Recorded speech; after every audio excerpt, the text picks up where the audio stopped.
Welcome to this episode of Bible Truth. In this episode, we will be studying the Sabbath at creation. Let's get right into our topic, the Sabbath Part 1.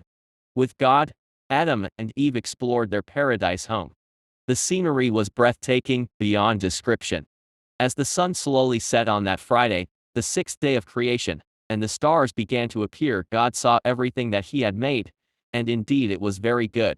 Genesis 1 verse 31. Thus, God finished His creation of the heavens and the earth, and all the host of them. Genesis 2 verse 1. But as beautiful as was the world He had just completed, the greatest gift God could give to the newly created couple was the privilege of a personal relationship with Him. So He gave them the Sabbath, a day of special blessing, fellowship, and communion with their Creator. The Sabbath throughout the Bible. The Sabbath is central to our worship of God. The memorial of creation, it reveals the reason why God is to be worshipped. He is the Creator, and we are His creatures. The Sabbath, therefore, lies at the very foundation of divine worship, for it teaches this great truth in the most impressive manner, and no other institution does this.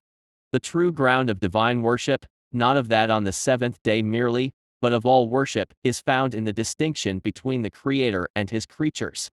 This great fact can never become obsolete and must never be forgotten. It was to keep this truth forever before the human race that God instituted the Sabbath. The Sabbath at creation. The Sabbath comes to us from a sinless world. It is God's special gift, enabling the human race to experience the reality of heaven on earth. Three distinct divine acts established the Sabbath. 1. God rested on the Sabbath. On the seventh day God rested, and was refreshed. Exodus 31 verses 17, yet He did not rest because He needed it. Isaiah 40 verses 28. The verb rested, Shabbath, means literally to cease from labor, or activity. Genesis 8 verse 22. God's rest was the result of neither exhaustion nor fatigue, but a cessation from previous occupation. God rested, because He expected humans to rest. He set an example for human beings to follow. Exodus 20 verse 11. If God finished the creation on the sixth day, Genesis 2 verse 1, what does Scripture mean when it says that He ended His work on the seventh day? Genesis 2 verse 2. God had finished the creation of the heavens and the earth in those 6 days, but He had yet to make the Sabbath.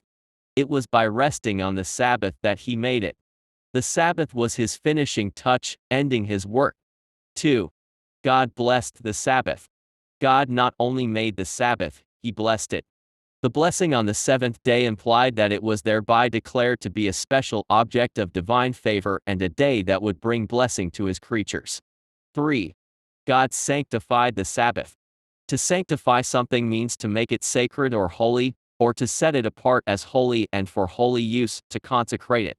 People or places such as a sanctuary, temple, or church, and time, holy days, can be sanctified. The fact that God sanctified the seventh day means that this day is holy, that He set it apart for the lofty purpose of enriching the divine-human relationship. God blessed and sanctified the seventh-day Sabbath because He rested on this day from all His works. He blessed and sanctified it for humanity, not for Himself. It is His personal presence that brings to the Sabbath God's blessing and sanctification. Thank you for watching this episode of Bible Truth, and we hope you like this video.